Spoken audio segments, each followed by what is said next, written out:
আপনি অফলাইনে বিজনেস করছেন বা আপনি অনলাইনে বিজনেস করছেন, আপনার সবচেয়ে বড় সমস্যা হচ্ছে কীভাবে একটা প্রোডাক্ট আপনার কাস্টমারের কাছে পৌঁছে দেন।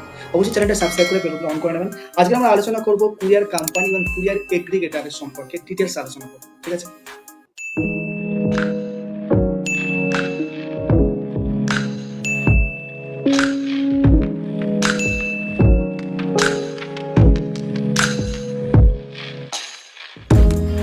জেনে নেওয়া যাক যে কুরিয়ার কোম্পানি অ্যাকচুয়ালি কি।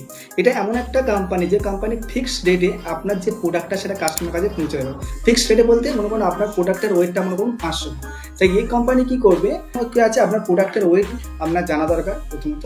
সেখানে তো আপনি কত কিলোমিটার পর্যন্ত ডেলিভারি করতে যাবেন সেটা আপনার জানার প্রয়োজন। ঠিক আছে, মনে করেন আপনার একটা 500 গ্রামের একটা প্রোডাক্ট আমি কি করবো 200 কিলোমিটার ডেলিভারি করাতে চাই, মানে আমাদের বাড়ি থেকে বা যেখান থেকে প্রোডাক্টটা পিক আপ হবে আপনার দোকান থেকে বা আপনার শপ থেকে 200 কিলোমিটার দূরে হচ্ছে আপনার কাস্টমার বা আপনার কাস্টমার সেখান থেকে অর্ডার করে। এখানে 200 কিলোমিটার যেতে হয়। মনে করুন একটা কোম্পানি কি আছে ওই 500 গ্রামের একটা প্রোডাক্ট 200 কিলোমিটার ডেলিভারির জন্য আপনার কাছে মনে করুন 100 থেকে 120 টাকা চার্জ করবে। ঠিক আছে, তাহলে এইসব কোম্পানি কি আছে আপনার প্রোডাক্টের ওয়েটটা যত বেশি হবে সেই অনুযায়ী আপনার প্রোডাক্টের ওয়েটটাকে বাড়িয়ে বাড়িয়ে দেবে। এবার সবচেয়ে ইন্টারনেটে বা মোটামুটি ইন্ডিয়ার মধ্যে সবচেয়ে পপুলার যে কোম্পানিগুলো আছে, মনে করেন ডেলিভারি আছে, এখানে দেখাচ্ছে দেখতে পাচ্ছেন ডিটিডিসি আছে, ব্লুরার আছে, ফিক্স এফডি আছে, গাটি আছে, ডিএইচএল আছে, ইকার্ট লজিস্টিক আছে, ইকম এক্সপ্রেস আছে। এগুলো হচ্ছে বিভিন্ন ধরনের বড় বড় কোম্পানি। এছাড়াও কিন্তু যেখানে আপনার যেখানে পুরোনো দিনে যেখানে চিঠি ডেলিভারি করা হতো, আমরা যেটা পোস্ট অফিস বলি, পোস্ট অফিসে দিয়ে কিন্তু আপনি আপনার প্রোডাক্টের ডেলিভারি করাতে চাইবেন।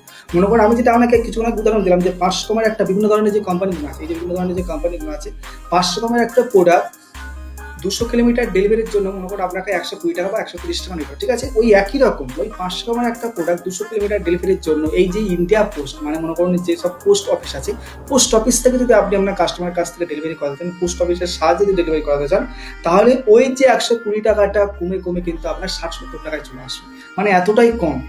বিভিন্ন ধরনের যে কোম্পানিগুলো আছে এরাও ডেলিভারি করার জন্য স্পেশালিস্ট, কিন্তু যদি ইন্ডিয়া পোস্ট পে করে তাহলে কিন্তু এই জিনিসটাকে ডেলিভারি চার্জটা অনেক কম হয়ে যায়। ঠিক আছে, এটাই ব্যাপার অনুষ্ঠান। এবার কুরিয়ার কোম্পানি কিছু কিছু বেনিফিট, মানে ভালো দিক থেকে আলোচনা করবো, খারাপের দিকে আলোচনা করবো। প্রথম দিকে আছে কিছু কিছু কোম্পানি প্রোডাক্ট ওয়েট অনুযায়ী সেটিং চার্জ ক্যালকুলেট করে। ঠিক আছে, তাহলে এখানে ব্যাপারটা কি আছে বুঝতে পারছেন, আপনার প্রোডাক্টের ওয়েট যতটুকু হবে সেই অনুযায়ী আপনি যতটুকু ডেলিভারি করবেন সেই অনুযায়ী আপনার কত টাকা চার্জ করবেন ডেলিভারির জন্য সেটা আপনি ক্যালকুলেট করেন। আবার কিছু কিছু কোম্পানি কি আছে সিলেক্টেড পিন কোডে প্রোডাক্ট ডেলিভারি করে।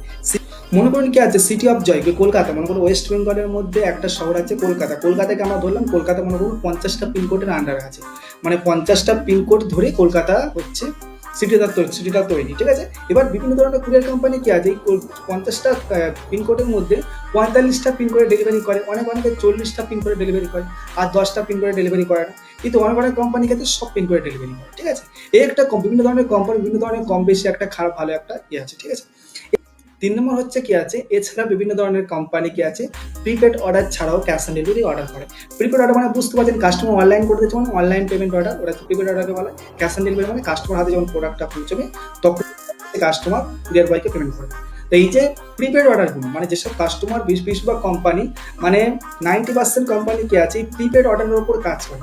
ধরুন কাস্টমার আগে পেমেন্ট করে দিয়েছে, তারপর আপনি প্রোডাক্টটা ডেলিভারি করতে চাইছেন, তাহলে এখানে কি আছে কুরিয়ার সার্ভিসকে কি করতে হবে, কোনো টাকা কালেক্ট করতে হবে না, শুধুমাত্র আপনি যে প্রোডাক্টটা দেবেন সেই প্রোডাক্টটা কাস্টমার ডেলিভারি দেবে চলে আসবে। এবার কিছু কিছু কুরিয়ার কোম্পানি কি বা কিছু কিছু কি আছে ক্যাশ অন ডেলিভারির অপশনও দেয়। ঠিক আছে, যে আপনার কাস্টমার যদি আপনাকে বলছে যে আমি আপনাকে আগে পেমেন্ট করতে পারবো না, আমার কাছে যখন প্রোডাক্ট ডেলিভারি হবে তখন আমি আপনাকে পেমেন্ট করবো, তাহলে কাস্টমার কি মানে কুরিয়ার কোম্পানি কি করতে হচ্ছে, প্রথমত হচ্ছে আপনার প্রোডাক্টকে আপনার কাস্টমার কাছে পৌঁছাচ্ছে, এটার একটা চার্জ আপনাকে দিতে হবে প্রথমত।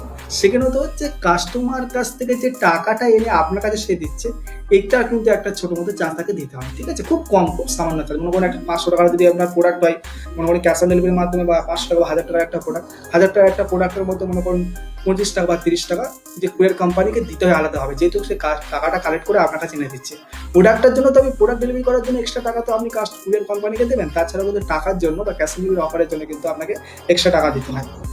ঠিক আছে, যদি অনেকে প্রয়োজন থাকে তাদের অর্ডার ডেলিভারির জন্য কি কি ইনফরমেশন প্রয়োজন, যেরকম আমাকে দেখতে পাচ্ছেন Aadhaar card, PAN card, mobile number এবং ইমেল আইডি আপনার প্রয়োজন আছে। এবার কি হচ্ছে কুরিয়ার এগ্রিগেটর, মানে কুরিয়ার এগ্রিগেটর মানে একটা মেইন কোম্পানির আন্ডারে যখন অন্যান্য কোম্পানিগুলো থাকে সেগুলো বলে কুরিয়ার এগ্রিগেটর। চলুন একটা উদাহরণ দেখে নেওয়া যাক। শিপরকেট নিজেও একটা কুরিয়ার কোম্পানি, কিন্তু শিপরকেট কি করেছে অন্যান্য যে কুরিয়ার কোম্পানি মনে করুন এক্সপ্রেস ডিস হচ্ছে, ডেলিভারি হচ্ছে, ইকম এক্সপ্রেস হতে পারে, ব্লু ডার্ট হতে পারে, ইকম ঠিক আছে, ডিএইচএল হতে পারে, ঠিক আছে, পিকার্ড হতে পারে, বিভিন্ন ধরনের যে কোম্পানি আছে সেসব কোম্পানির সাথে ট্র্যাপ করে রেখেছে। মানে ব্যাপারটা কি আছে, একটা প্রোডাক্ট মনে করুন এখন আপনাকে শিপরকেট কোম্পানি বলছে যে আপনার এই প্রোডাক্ট, এই 500 টাকার একটা প্রোডাক্টটা আপনাকে মনে করুন 200 কিলোমিটার বা 100 কিলোমিটার ডেলিভারি করার জন্য আপনি আমার কাছ থেকে 80 টাকা নেবো, কিন্তু এই যে ব্লু ডার্ট কোম্পানি বলছে আমি আপনার সাথে 80 টাকা নেবো না, আমি আপনার সাথে 70 টাকা নেবো, মনে করুন ইকম এক্সপ্রেস বলছে 70 টাকা না, আমি 50 টাকার মধ্যেই করে দেবো। তাহলে আপনি এসছিলেন শিপরকেটের মধ্যে, কিন্তু অন্যান্য কুরিয়ার কোম্পানিগুলো কিভাবে এখানে তাদের প্রাইস কম বেশি করছে সেগুলো কিন্তু এখানে দেখতে পাবেন। তাই এমন নয় যে আপনি শিপরকেটের মধ্যে এসে শিপরকেটের সার্ভিস নিতে হবে, শিপরকেটে এসে আপনি ইকম এক্সপ্রেসের সার্ভিস নিলেই হবে, আপনার যেখানে কম সেখানে আপনি যাবেন, সেটা কিন্তু এই সুবিধাটা কিন্তু শিপরকেট দিয়ে থাকে, ঠিক আছে। এটাকে বলে কুরিয়ার এগ্রিগেটর, মানে একটা কোম্পানির আন্ডারে, একটা ডেলিভারি কোম্পানির আন্ডারে অন্যান্য যে 15টা 20টা 30টা 50টা কোম্পানি রয়েছে, মানে শিপরকেট যথেষ্ট বড় কোম্পানি, যথেষ্ট বড় কোম্পানি সবসময় কি করবে, লয়্যালটি, সবচেয়ে ভালো ডেলিভারি করে দেবে, সবচেয়ে ভালো কাস্টমার সার্ভিস দেবে, এবং শিপরকেট যাদেরকে নিয়ে ট্র্যাক করবে তারাও কিন্তু যথেষ্ট ভালো কোম্পানি হতে হবে, নাহলে কিন্তু শিপরকেট তাদের সাথে ট্র্যাক করবে না, ঠিক আছে। কোনো ধরনের কোনো সমস্যা হলে অবশ্যই আমাকে কমেন্ট করে যান, আর চ্যানেলটা অবশ্যই সাবস্ক্রাইব করে বেল বাটন অন করে ভিডিও ডেসক্রিপশনটা অবশ্যই চেক করবেন, কারণ সম্পূর্ণ প্লে লিস্ট আছে, একটার পর এক যদি নতুন সেলার হয়ে থাকে সেটা আপনার হেল্প হবে, আপনি পুরো সেলার হলে সেটা আপনার হেল্প হবে, ঠিক আছে, কারণ কিছু না কিছু কিন্তু আপডেট কিন্তু আসতেই থাকে, ঠিক আছে। অবশ্যই ভিডিও ডেসক্রিপশনটা চেক করুন।